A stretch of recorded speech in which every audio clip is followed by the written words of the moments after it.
Voila, I think we are live. Hello and welcome everyone to our lunchtime debate about protecting the marine life. So the idea is while you're munching on your sandwich, we're going to discuss here, the four of us, but together with you, the biodiversity crisis that we see in the oceans, but also what to do about that, what the EU is already doing, what NGOs are doing, and what it needs more in order to make sure that those vital ecosystems are being kept alive.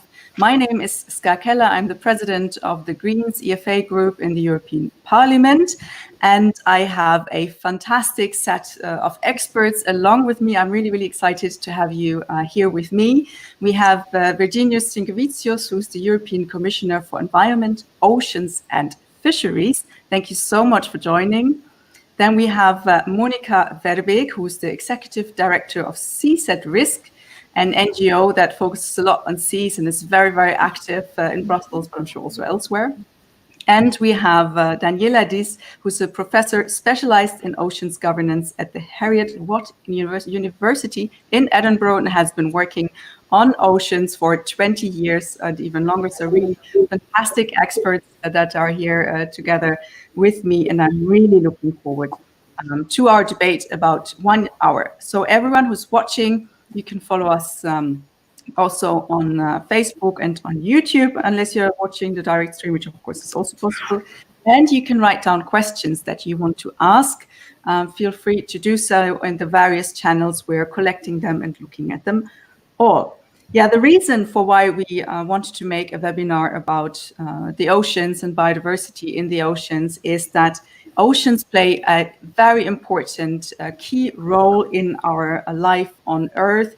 It is a very important source of oxygen. It helps regulate the climate. It's a source of food also for the vegetarians among us. It provides a lot of jobs. It supports the livelihood of many coastal communities, but even beyond. And very importantly, oceans and seas are the host to a huge variety and diversity of species of all sorts. But unfortunately, we see that biodiversity is lost at an alarming rate due to several reasons, be it pollution, be it climate change, be it also overfishing, and we urgently need action now. And what we do now will be decisive for how the oceans and seas will look in the future. And one key role in what to do now and next is the biodiversity strategy for 2030 that the EU Commission has released, and where a significant part also focuses on the marine biodiversity. So Virginijus, thank you so much for joining this webinar. Could you tell us what you think are the most important parts of the strategy when we look at the marine biodiversity and what you would like to highlight and put the most emphasis on? Thank you. Okay, thank you very much. And of course, good afternoon to everyone. It's always for me a pleasure to speak to you, and especially when we are talking about such an important subject. And speaking about oceans and our seas, they are, as you've mentioned very well in your introductory speech, Scott, that they are our food, our energy, and also now very much applicable if someone gets out, so our summer holidays. But most importantly, that they gives us oxygen and mitigate climate change. And of course, they are lifeblood of coastal communities. So when I open your Blue Manifesto and I read that healthy oceans and seas are prerequisite for human health and our planet, I can only agree. Our seas face many challenges, and the Commission, we know what we have to do more to address them, and that is the thinking behind the new biodiversity strategy. It aims, first of all, at ensuring that oceans continue to provide these multiple functions and services. And when we were preparing it, we looked carefully at the lessons of the past. We saw that we had underestimated the scale and the urgency of the need for widespread reform. And The strategy that emerged is ambitious, and I'm confident it can be achieved, but it will depend on the active participation of everyone affected. And when you look at the overexploitation of resources, habitat loss, pollution, and the spread of invasive alien species, you realize just how many people need to be involved. The legal tools are there, but they have to be used in full. And that means full implementation of the Marine Strategy Framework Directive, the Common Fisheries Policy, and the directives, of course, on habitats and birds. It also means significantly larger marine protected areas. The EU has formally reached a target of 10% of marine area under protection, but we have reached it in theory only. And we can see that it's not enough. And that's why we are proposing to increase the size of the EU network of marine protected areas to 30% by 2030. And 1/3 of this larger network of very high biodiversity value should be strictly protected. Of course, also much more needs to be done to ensure that protected areas are effectively managed. This is the only way to deliver the necessary protection. The aim is to propose legally binding EU nature restoration target in 2021. They are likely to include marine and coastal ecosystems with, of course, the highest potential to carbon and to prevent and reduce the impact of natural disasters. We also need to reduce the overall EU footprint on the marine environment. And this includes more sustainable land management and a focus on the environmental sustainability of all sectors of the blue economy. And we need sustainable harvesting, fishing at or below maximum sustainable yield. So there should be zero tolerance for exceedances here. Work is beginning on a new action plan to conserve fisheries resources and to protect marine ecosystems. It will include measures to limit fishing gear that harms biodiversity, particularly bottom contact gear that disrupts the seabed and gear that leads to bycatch of protected species. But we can't solve global problems with an exclusive focus on Europe. Many of these issues have to be addressed on a planetary scale. Next year, the 15th Conference of the Parties to the Convention for Biological Diversity in China, we will negotiate and agree a new global framework for biodiversity. And of course, I'll do my best to ensure that oceans get the attention and the protection they deserve.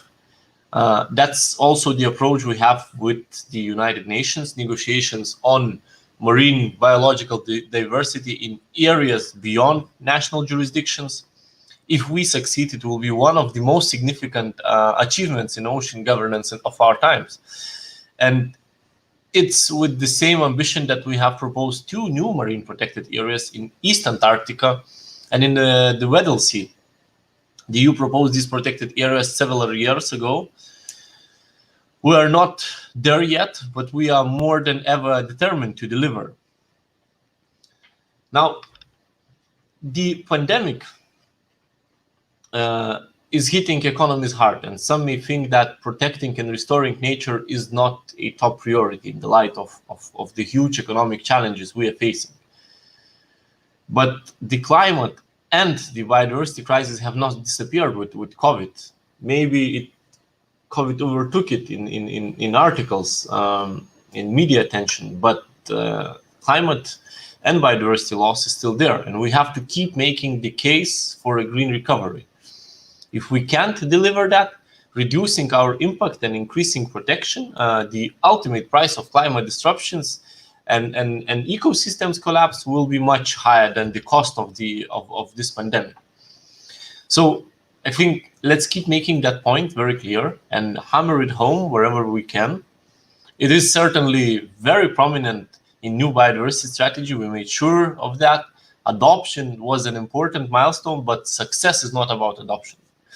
It's about buy-in and commitment from all the EU institutions, from the member states, the private sector, NGOs, scientific community, of course, citizens at large, and in particular from those who may be directly affected by some of the measures we propose to stop dramatic loss of biodiversity. And I'm thinking here about farmers, foresters, of course, fishermen and women. We need to do a lot of work to reach them all and ensure they all have a sense of ownership. This is not a strategy for somebody and against somebody. It's not a zero-sum game we're playing here. This is a strategy for all of us. And those who will be indispensable to help us implement it are crucial players, and we need to listen to them, explain, and get them on board. And for that, I need, of course, your help. I hope I can count on your collaboration and active participation. We share so much common ground and a common vision for healthier seas. And let's do all we can to make it happen in the end of the day. So that's very short introductory remarks from me. Thanks so much. And of course, anyone who wants to read the whole biodiversity strategy can find it on the Commission's website in all its length. Now I'm looking at Monica, who's the Executive Director of Seas at Risk, so an NGO working very much on protecting the oceans. So when you looked at the biodiversity strategy after you, but also many other NGOs have been calling a long time for more ambitious action, were you satisfied, or are you saying, well, this is a good step in the right direction? And also, as the Commissioner has mentioned, there's also a lot of suggestions for NGO involvement, being a sort of watchdog to watch out what's really happening on the ground. How would you see that role? Do you think that's a right role to take, or is it even doable? Well, thank you, Ska. The role for NGOs is, of course, we are a watchdog, and we are watching, and we are barking whenever needed. But in the end, we are not member states, we are not governments and authorities, so we also need to call on them to play their role. This biodiversity strategy, we are very happy with it. Of course, there's always a room for improvement, but it's a very, very, very good strategy to work with. And it includes a number of commitments that we've been calling for actually in our Blue Manifesto. Virginijus already referred to the Blue Manifesto, which is we and 5 other NGOs developed this, and it's supported by over 100 NGOs all over Europe. It's an action plan, a sort of a roadmap for the EU for all the steps to take in order to achieve healthy seas by 2030. And that is what really is needed, as Virginijus already outlined, because the ocean is our life support system, and we need a healthy ocean in order to survive. So what we really like about it is the 30% of the EU seas that will be protected in marine protected areas. We've called for those 30% to be very highly or fully protected. The biodiversity strategy only includes 10% of that. So it's not entirely what we want to see, but it's certainly a first good step. And it's especially a good step in the right direction because it points specifically to the issue of managing fisheries inside marine protected areas. And that's something we've been working on for a very long time, because currently still several EU member states do not even consider fisheries in marine protected areas as a thing that needs to be assessed or managed. In fact, the intensity of trawling inside marine protected areas at this moment in the EU is 40% higher than outside marine protected areas. And in almost 60% of EU marine protected areas, trawling is taking place. So indeed, steps need to be taken there, and the biodiversity strategy could be a big help for that. Another very positive thing that the Commissioner already mentioned is the legally binding targets for the restoration of marine ecosystems. We've also called for that in our Blue Manifesto, and it's critically needed to stop the biodiversity loss and to rebuild the ocean's resilience and maintain its genetic diversity. And that we need that to withstand the impacts of the climate crisis. It was already part of previous strategies, and it's part of the Habitats Directive, and it's part of the Marine Strategy Framework Directive, but it has never been taken serious and has never been implemented by member states. But now, having legislation specifically on this restoration, we hope will ensure that most destructive human activities will be stopped in large parts of the sea. And in some cases, active restoration is also needed, because that can help bring back habitats that were once abundant, but now have disappeared. For example, oyster reefs that provide a habitat themselves for other species. And they used to be very abundant in EU waters. They're no longer there, or hardly there. And they provide better water quality, they decrease local toxic algal blooms, they increase nutrients uptake, and they also provide a buffer for coastlines from the impacts of storms, and more storms are expected with the climate change. Another very nice thing is, of course, the publication of an action plan that's foreseen in the strategy for the conservation of fisheries resources and marine ecosystems. That's very promising, and we really have high expectations for this action plan, because it's a great opportunity to tackle effectively the broad environmental impacts from fishing that have traditionally not been addressed sufficiently. And it could help to support the transition towards low impact fishing, for which we call for in our Blue Manifesto. And we think this action plan should address the impacts of fishing gear and methods on habitats, like bottom habitats, and sensitive species like dolphins. It should, of course, help to conserve fish populations, but also looking at the mitigation of the climate impacts of fishing and the adaptation of fisheries to the changing climate. And of course, it needs to be coherent and compliant with EU environmental and fisheries law.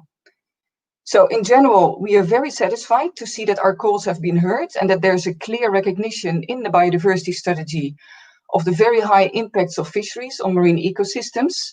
Because there are many pressures on the seas and oceans, and of course climate change and land-based pollution are big threats. But fisheries is identified as the primary driver of biodiversity loss at sea, and that was identified in a recent UN report with a global assessment on biodiversity, the so-called IPBES report. And this biodiversity strategy we're discussing today that recognize this, and it points out the need for the end of overfishing, to fully implement the common fisheries policy and illegal fishing, to stop the bycatch of sensitive species, and to protect and restore the seafloor integrity by limiting the use of active bottom fishing gear. So we are very happy with all those things. We are also happy to see the reiteration in the strategy for the need for an ecosystem-based approach to the management of human activities at sea. This really should be done as a part of the maritime spatial planning processes that the member states are currently going through. The objective is to ensure that the planning of human activities that have an impact on the sea do this in a way that takes into account ecosystem sensitivities.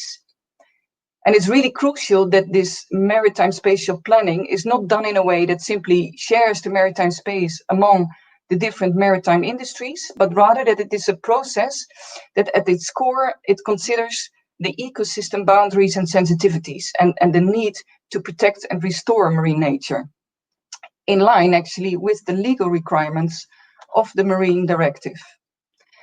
I'd like to say a final point of what we are happy about, very happy, is the call from the Commission in the strategy for a moratorium on deep seabed mining. Because that's something that we've been fighting for many years, and it's a very positive U-turn compared to the Commission's Blue Growth Strategy from 2012, which promotes deep sea mining as a growth sector. Unfortunately, the strategy also commits to continue to fund research on environmentally friendly technologies for deep sea mining. And to us, that seems they're missing the point. Because it's not about making deep sea mining less harmful, because we already know that the deep sea is particularly vulnerable to marine activities. And we know that minerals are a finite resource. And we know that global metals extraction has increased 3.5 times between 1970 and 2017. And in 2017, it was 9.1 billion tons of metals that we extracted from the earth. So we are already using way too much. So we would have liked to see that funding for research would go into alternatives for deep sea mining to support the green transition and to reduce the demand for primary metals. So alternatives like recycling and how to make recycling of metals more economically viable, how to produce batteries with little or no metals, and that would be much better than destroying the environment in a quest for more primary metals. And this is, of course, not just important for deep sea mining, but for mining in general, which is impacting ecosystems and communities. We also fully support the development of ocean-based renewable energy, but we think it's very important from the start to consider the impact of large production facilities on marine biodiversity, so that we do not address the climate crisis and then in the course of it worsen the biodiversity crisis. Now, Thank you is so all. I would just like to mention very quickly 2 negative points, because I've been full of positive points. One thing I think is lacking is a stronger stance from the Commission on the failure by member states to implement the Marine Directive and to make sure that by 2020 seas and oceans are in good environmental status to which they were committed under this directive. And we really, because recently it's shown that actually European seas are in a worse state than before. So it really points to an unwillingness of member states over the past decade to take hard measures that are necessary for the ocean. And the second negative point I just would like to mention is the lack of coherence between the high level of ambition of the biodiversity strategy to limit the impact of fisheries on marine ecosystems, but on the other hand, the almost inexistent mention of these impacts on the farm-to-fork strategy, because only the issue of overfishing and discards are mentioned, and only in passing, because we believe that the impact of seafood production needs to be fully part of the Commission's reflection on our food systems. And we see a lot of focus on environmental impacts of agriculture, and that's very needed. But we also need to acknowledge the disproportionate high impact of fisheries. And we cannot. Thank you, Monica. Oh, sorry. I'm sorry to have to stop you.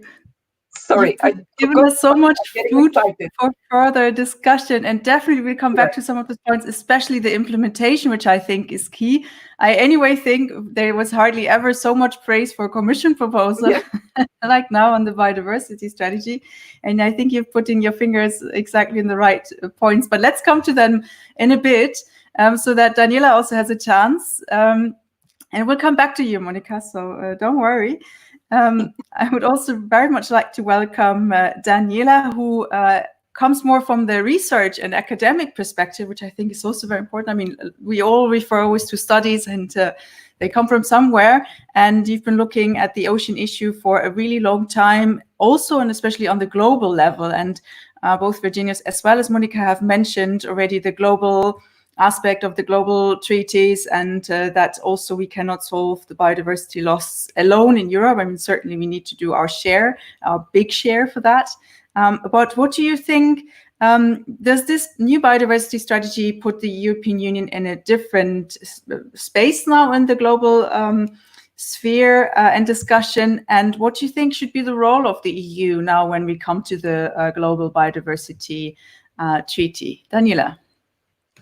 Great, thank you so much. Yeah, I think it does. I'm very pleased to see the new strategy, and I agree with the points that Monica made about the positives, and of course there will always be limitations, but I think it puts the EU in a very strong position.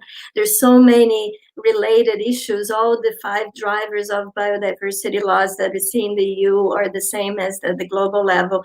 And I'd like to focus just briefly, at least to start with, on the global biodiversity framework, the post-2020 biodiversity framework under the Convention on Biological Diversity, because it's also part of the strategy, the external dimensions of the EU strategy. And I was pleased to see that the EU position is that we need a stronger implementation, monitoring, and review process.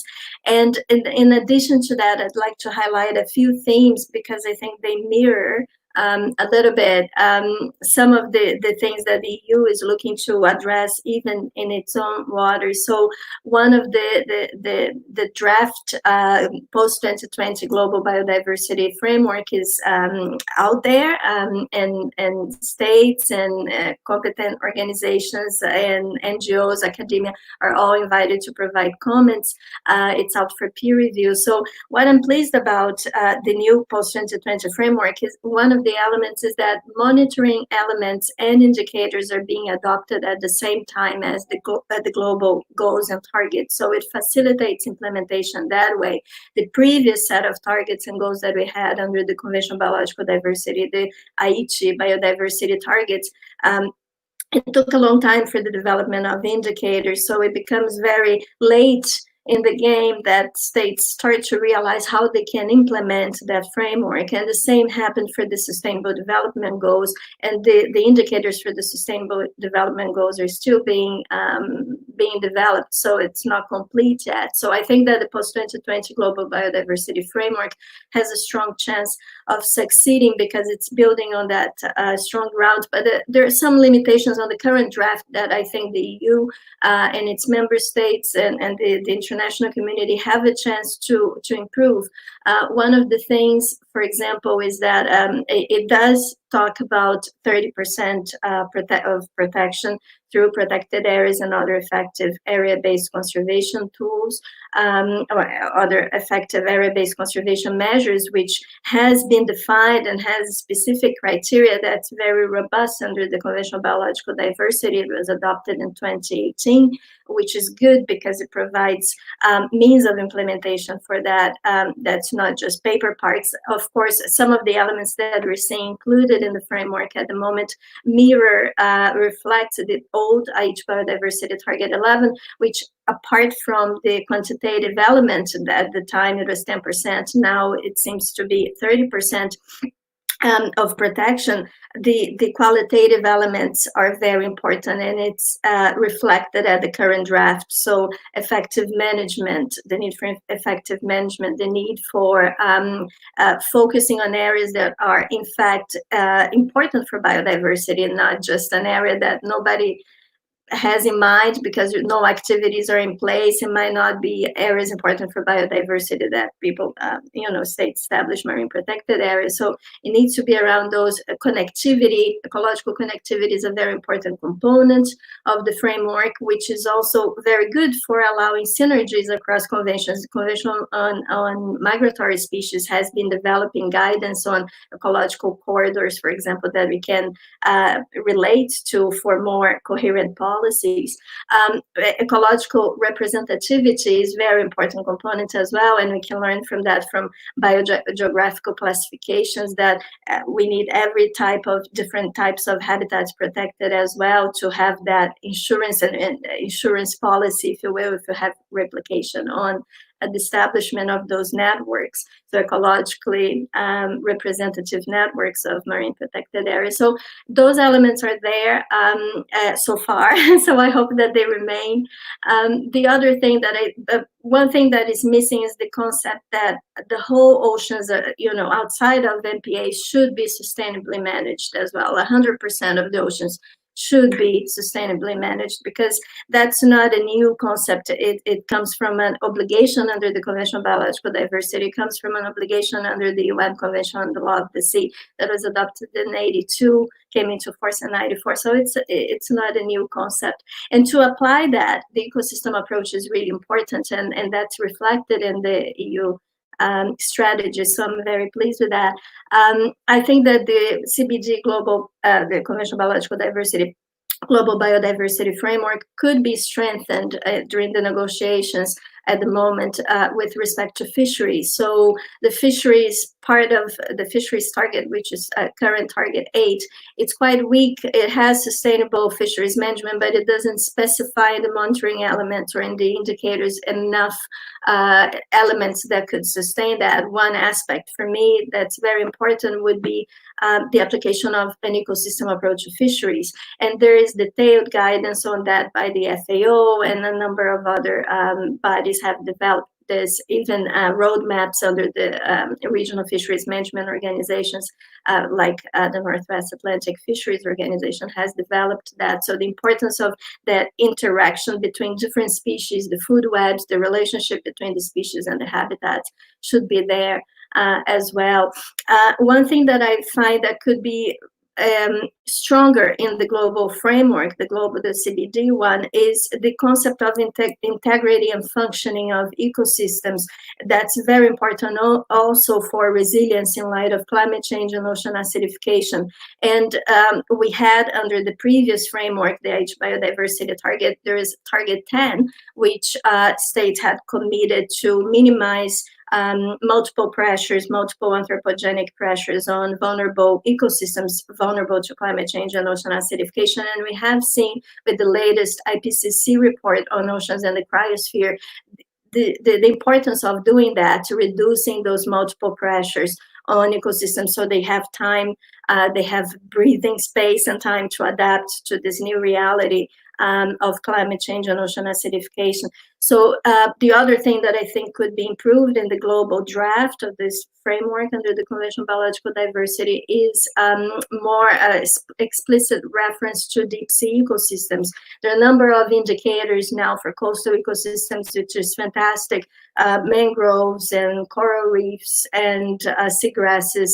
But we also need to strengthen the deep sea ecosystems in that framework. I'll stop here for now. I had more to say on pollution and other components of the targets that are being negotiated, but I'll stop here for now. Thank you. Thanks so much. It's such a broad topic and so little time, but that's what you get when you have a lunchtime debate, I guess.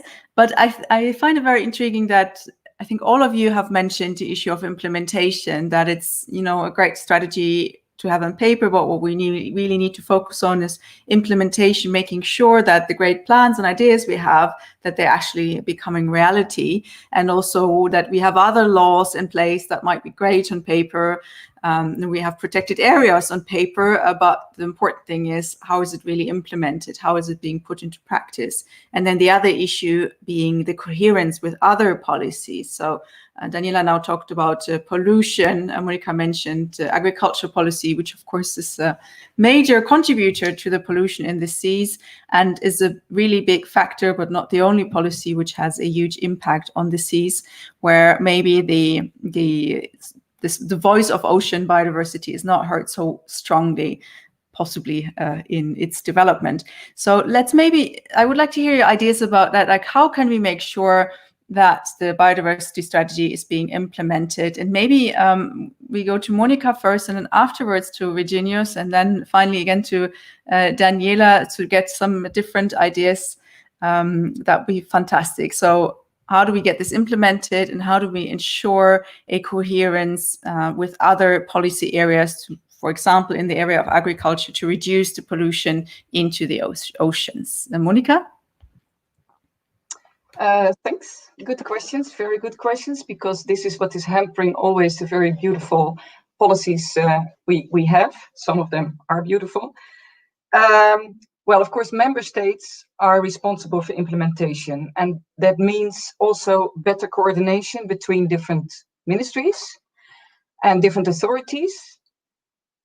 Because if you want to manage to protect the marine environment, you really have to regulate many different sectors. So it involves many different players, and you have to recognize that from the start. That's why it's important that we realize that things that happen on land have a big impact on the sea. But there's also a clear role in the EU for the Commission. They need to play its role as the guardian of the treaty. So they need to start infringement procedures against the member states if they are not complying with the law. And member states, when it comes to environment, often are not complying with the law, by the way. And well, recently I have to congratulate Virginijus. He really did a great job because he opened infringement procedures against France and Spain and Sweden because of the high bycatch rates of dolphins and porpoises. We are happy to see that. And we will also expect them to be very strict about the compliance with the Common Fisheries Policy and the Marine Directive.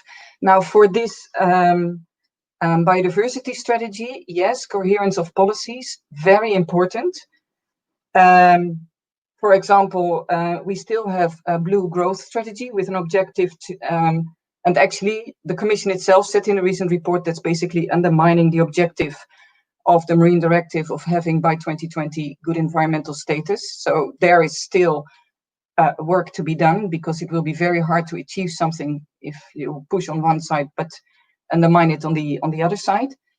Of course, NGOs will always point these things out and keep pointing out also clear examples of where implementation is not happening. On the marine protected areas, I wanted to say that yes, first they need to be designated, they need to be assessed which activities are there and are they having an impact, and then you have to address them and you put measures for them. But what we have seen often in locally in areas, in seas, that there's not the right governance structures, so that the authorities that are responsible for the management of a marine protected area, they don't have the power, they don't have the authority, they cannot take the decisions to limit the activities that need to be limited. So, of course, stakeholders and local communities need to also be involved in those developing those measures. But if you have the responsibility to protect a marine area, but you cannot tell a destructive fishing fisheries, please go somewhere else, don't do this, because you have no authority over fisheries, then of course there's no hope in hell you can ever get a well-protected marine area. But I hear you, Ska, we also have a role to play, and we will, and we've always done so. So I think the first thing that will come up is this action plan that is foreseen in the biodiversity strategy, and we have some ideas of what should be in there, and we'll hopefully get that. Thanks so much, Monica. Virginijus, looking at you, of course, it's basically part of your job to make sure that we have that. But of course, it's very difficult, being the European Commission, to make sure that the plan that you have, or even the EU legislation that you have, is being really implemented locally. That's a challenge that we see in many, many policy areas. How do you think this can be addressed?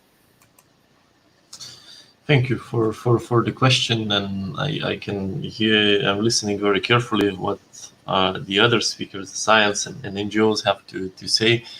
Of course, we also, we also look back at 2020 strategy targets that they were not fully met, but we are learning from the mistakes of the past. Firstly, efforts should focus on effectively managing existing MPAs, improving the uptake quality and delivery of management plans, and this is probably what's most urgently needed for existing protected areas. For this to work, we must work together with, of course, member states to ensure sufficient human and financial resources. They would be available from the national to the local level to plan, implement, evaluate, and of course, in the end of the day, enforce conservation efforts. Moreover, we are planning to integrate biodiversity better into other policies, finance, climate change, energy, agriculture, and fisheries, and to name but few. We're also proposing to better implement the Birds and Habitats directives. Also in the marine environment, in addition, we are considering a new legal framework for restoration, a nature restoration plan going well beyond what we have done before and covering the coastal and marine ecosystem. Finally, the joint development of the farm to fork, climate law, and the biodiversity strategy is breaking new grounds in terms of joined up policy development. And I think we have a quite unique opportunity window, political opportunity window for success. And it's only up to us how we are going to seize it, if we're going to allow for discussions to shift away. I think we should be very much focused. Now, speaking about the coherence, which is also very important. I'm not going to go into details too much about the infringements, but I can only reassure you what the President von der Leyen stated from the very first day: zero tolerance approach. and we are working very closely with member states. We are happy to assist and help, but in case of non-compliance and not seeing enough progress, we're not going to hesitate to launch infringement procedures. This is what we did in this previous round. But coherence here is also crucial, I think, and so that we wouldn't do 2 steps forward and 3 steps back, and so on. So this is what I try to do in especially our internal work in the Commission, working very closely with my colleagues and all services involved. Challenging and still a lot to do, but I think my portfolio is a good example of how environmental and then socio economic factors need to be reconciled, and there is no alternative to it if we want to protect the ocean, and in doing so, I think the basis of economic activities of our fishermen and women are also very important, and there is always in maneuvering how to strike that balance. Thanks a lot, and that's I think a very interesting point to look at, Daniela. If I can ask you about this balance or the interests of the fisher women and men around, because you have mentioned before all fishing areas should be fished or managed sustainably, and we hear a lot from people who work in the fishing sector that are saying, well, but we're already doing much more than before. It's already much more sustainable. Illegal fishing is down as much as never before, at least in the European waters. And maybe they're not the biggest problem around. So, but Daniela, since you've been doing so much research about that, what would you say are the big problem on the biodiversity loss? Is it more the fishing? Is it more the pollution? Is it more the climate? I mean, I'm sure it's all of those. But if we have to make a priority or whatever, if you would have to make a priority right now, what would you think would be the biggest contributor? Thank you. Yeah, I think it depends on the area of the world, but certainly from literature, fishing and climate change have been highlighted as bigger contributors of biodiversity loss. But of course, I think that it's a combination of things, and it depends on the fishing method, as you rightly said, Ska. So it's not that all fishing will necessarily cause that biodiversity loss. Of course, it's an extractive activity, but it can be done sustainably, and that's why I mentioned the ecosystem approach that takes into consideration all. It recognizes the system as it's a societal choice, but we also need to recognize that there is a limit for ecosystem functioning and ecosystem services that can be provided by a given ecosystem. So you can't surpass. That's also the notion of maximum sustainable yield to a certain extent. But I think that evolution towards a more holistic approach, towards a more ecosystem-based approach and ecosystem-based approach of fisheries is needed, because you recognize that there is interdependencies between species. That's not just stock by stock type of approach, that sometimes no matter what you do, you can't have all the fish at a maximum sustainable yield level. You need to consider those relationships, the food webs and the impacts on the habitats and the socioeconomic impact. So I think in that sense, ecosystem services valuations can be also very helpful to inform where are the benefits going, who is benefiting the most, who is losing the most, and then you can also do some sort of identify the trade-offs and have an informed decision, but you can apply a more equitable management of the system. But yeah, but of course, I think that the more we're learning, and we, I was pleased to hear from Virginijus talking about the new global treaty on biodiversity beyond national jurisdiction. One of the big themes for that treaty, and I think a big challenge also in terms of coming up with a very robust treaty, is to take into account the cumulative impacts.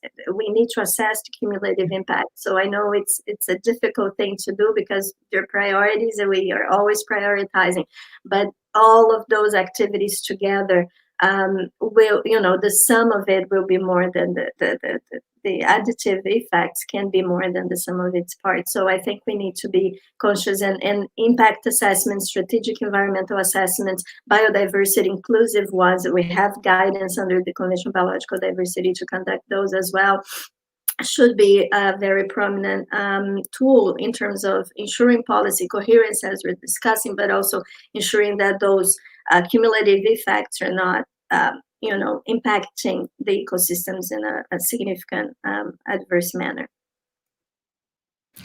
Thanks, Daniela. Maybe staying with you, also looking at the questions that are coming in. Thank you, everyone, for posting questions on all the different channels. Since we have been talking also about marine protected areas, and of course that will also mean restrictions. I mean, especially if we're looking at very, very protected areas, that will mean restrictions for fishing, for example. So question is that not going to be economically harmful for the coastal communities, or what sort of income can they generate then from those areas? I'm wondering, Daniela, if you want to say something about that. And also on the question is there enough research being done on marine biodiversity, and what helps, what doesn't, what's a harmful factor and what isn't? Where would you want to see more research and more action? Thank you. Yeah, I think, if 10% strictly protected will be detrimental or not to fisheries. It depends, I think, how they're designed, where they're located. We can look at spillover effects. There are benefits of those marine protected areas as well, but it will depend on the location. And so I think it's not, it needs to be on a case-by-case basis. And the design of those networks, so it can ensure that there is, connectivity, that you're not,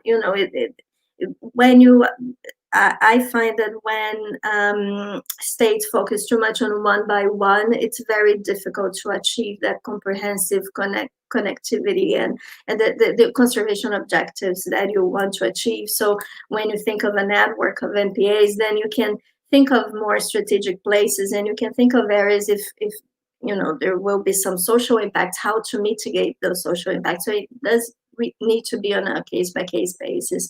But there's some framework kind of principles that can be applied, and there are a lot of guidance under IUCN, for example, numbers guidance, and a number of other literature. In terms of, so what was the second question, Ska? Sorry. Whether or where you would think more research is needed. Someone was saying we know more about the surface of the moon than of what happens below at the bottom of the sea, but especially when it comes to biodiversity protection in the seas, would you say that is a well-researched field, or where is there still more efforts needed? Yeah, thanks for that. It's a great question. I think, as I mentioned before, that I thought that, the global biodiversity framework should emphasize more integrity and functioning of the ecosystems. And I think that's an area that really needs more research. And I think it needs more research, but we shouldn't shy away from integrating that into the framework, because it would boost more research. And that's one of the aspects that the UN Decade for Ocean Science and for Sustainable Development has been emphasizing as well. We need more integrative tools to address those complex problems. And to develop those tools, we need to know more about the ecosystem functioning, its limitations, the ecosystem services that they provide. In coastal areas, ecosystem services studies have been proven very successful. In the deeper waters, in the deep sea, it's more complicated. It's much more expensive to the ground truthing of some of the models and so on, and it's more complex to acquire data as well. But I think that that's an area, deep sea ecosystems, ecosystem structure functioning, the ability that their maximum capacity to sustain pressures, and the development of integrated decision-making tools, I think, are key areas for further development. Thanks a lot. And the question of marine protected areas is certainly something that you, Virginijus, also very often hear when you're saying we need to have 30% of the EU waters protected. And I'm sure you get a lot of questions from people saying, oh my God, how are the coastal communities going to survive? But I could imagine that there's also some economic benefit that those areas can reap. I mean, sure, with overspilling effects of if you have more species here, they will also, be elsewhere, but also with regards to tourism and other such things. So, Virginijus, what do you tell them, to those not necessarily fishermen and women, but also people living in those coastal communities? First of all, probably, speaking about marine protected areas, there is a fear that marine protected areas are incapable of hosting with those socio-economic activities, their development. And many studies actually show that well-managed marine protected areas, they can actually deliver important economic benefits, both directly through conservation-oriented employment, through nature-based solutions and community economic developments, and of course indirectly by increasing the productivity of marine ecosystems. A healthy marine ecosystem is the basis for a sustainable blue economy. Secondly, there is a lack of funds and reliable sources of finance assisting national authorities in identifying their funding needs for protected areas and suitable sources of funding. So developing guidance for traditional funding mechanisms and exploring the use of more innovative options, what avenues they could explore on using and developing activities in marine protected areas. Thirdly, I think there is a very frequent underestimation of the benefits of the marine environment. As one example, we need to better understand and learn value of climate mitigating benefits of marine protected areas, the health-related benefits of ocean protection, and other numerous examples. Unfortunately, I think very often they're not just taken into account, into formulas, and we just make it very simple, and in the end of the day, ignore it quite a lot of other benefits coming out of it. Now, last, I think, just recently I read a very interesting article in this week's Time magazine on ocean protection, and it cites representative of the fishing industry who claim that marine protected areas actually help increasing fish abundance, and we have to show, I think, and very clearly demonstrate that those examples exist. I think they have to be loud, outspoken, and fight over those fake and sometimes very much dramatized articles and news. Thank you so much. Monica, one question that we received is, so what would be a measurement of success? So when we come to 2030 and we've had this biodiversity strategy, which is now 2030, how will we say, okay, it has been a success or it hasn't been a success? How would you think, what will be the correct measures for that? Well, measures for success. Well, we have a vision for a healthy sea, and there, of course, the ocean, 30% is then really protected. We have shifted to low impact fisheries. We'll have less pollution in the ocean, less plastic, less nutrients coming in. And very important, as Daniela also said, 100% of all activities, human activities in the ocean will not add to the pressure from the climate change. So they're really well managed and sustainable. If we achieve that, then you'll see the ocean thriving with life and much more resilient than it is now against the impact of the climate crisis. Thanks. We also received a question on plastic pollution. Indeed, another big topic which we haven't really covered yet. That could be a topic for another webinar. We do have the Commission's, well, I don't know if it's called a strategy on one-time use plastic to reduce that. Also there, I think at least a step in the right direction, but it needs the implementation also from the member states. We're coming close to our end of the webinar, so I would like to make yet another round of our speakers and ask each of you what you think will be the main challenge, let's say, of the next 2 or 3 years, or maybe if you want to phrase it more positively, if you could make one wish for things to happen in the next 2-3 years, what would it be? What do you think will be a crucial factor of, or a really game changer that could help biodiversity in our oceans?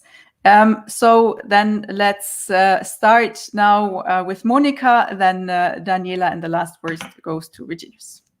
Monica. Well, the biodiversity strategy is promising and it gives hope, and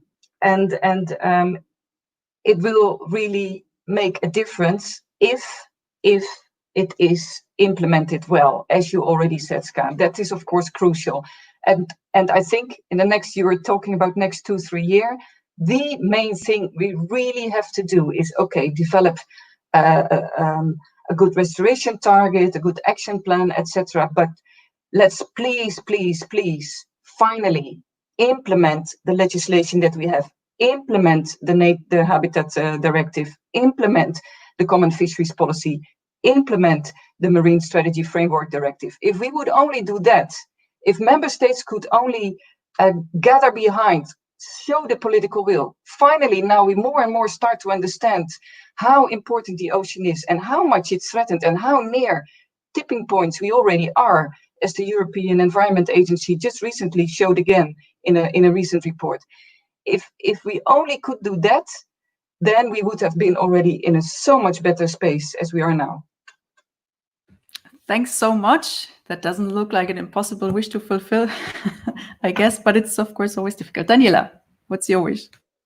Yeah, well, my wish, I think it's the combination of those 3 things. I think with the EU biodiversity strategies coming very timely, and especially now in times of COVID, that's a challenge, I think. The rebuilding and the post-COVID world, I think we need to look at that as an opportunity really to get rid of the status quo and rebuild a green blue recovery. And I think the hope that I have is this combination of the EU biodiversity strategy, the biodiversity in areas beyond national jurisdiction, new treaty that's being negotiated, and the post-2020 global biodiversity framework. I think all of those 3 things have the potential to be very powerful if, of course, those other 2 are still under negotiations, the Convention on Biological Diversity Framework and the UN Marine Biodiversity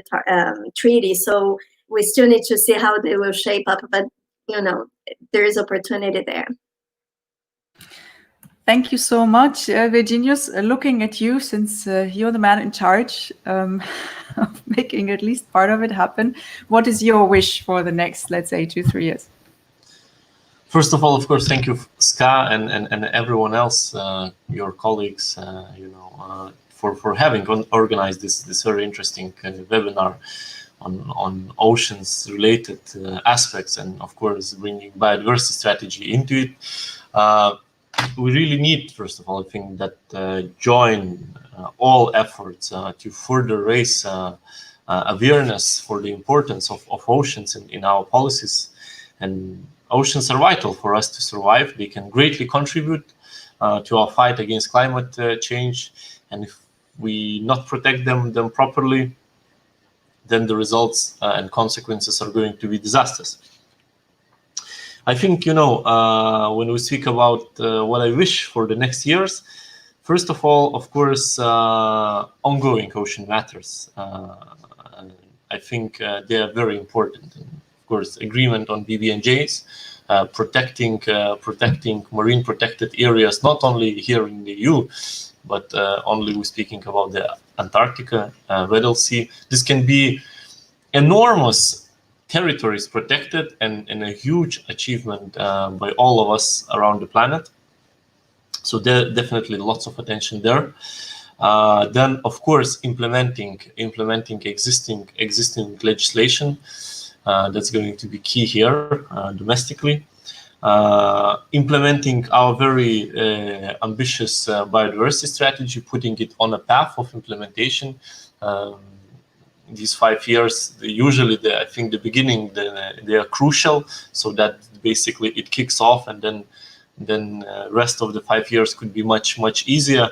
And most importantly, in the end of the day, is getting everyone on board, so that we all realize equally the importance and the huge challenge which is ahead of us. Otherwise, it's going to be very hard if it's only a few MEPs, a commissioner, and NGOs and scientists who actually work on oceans only fighting for this cause. We won't have masses involved. It's going to be hard, but I'm quite optimistic. I think it's growing. It's becoming a very important matter. Unfortunately, due to COVID-19, a lot was swept away from the agendas, but it will all return. Maybe in the end of 2020, hopefully, if the virus doesn't return, if we dance well with it, or in 2021. So once again, thank you very much for having me, and let me wish everyone to stay healthy. Thanks so much, Virginijus. Thank you, Daniela. Thank you, Monica, so much for joining our webinar today on the oceans biodiversity. It's been really fantastic to have you around. We very much appreciate all the work that you're doing. And I'm sure we're staying in touch in order to organize what we've been all calling for, which was less the revolution, but more the implementation of what we already have. But that, even though it might seem or sound rather simple, obviously is often the more daunting task. So I'm really hopeful that everyone who watched it enjoyed our webinar. You will also be able to watch it later on in case you've missed parts or the whole thing. And as Greens, will continue to work for a better biodiversity in the oceans. And thank you also for all the questions you've posted. A lot of those deserve their own webinar. Plastic pollution, Brexit. I didn't want to throw that in now because we'd never be able to finish then. But thank you so much for watching, and thank you so much for contributing. The three of you has been really great. Thank you so much, and see you soon. Bye-bye. And stay healthy. Thank you. Ciao. Thank you. Bye.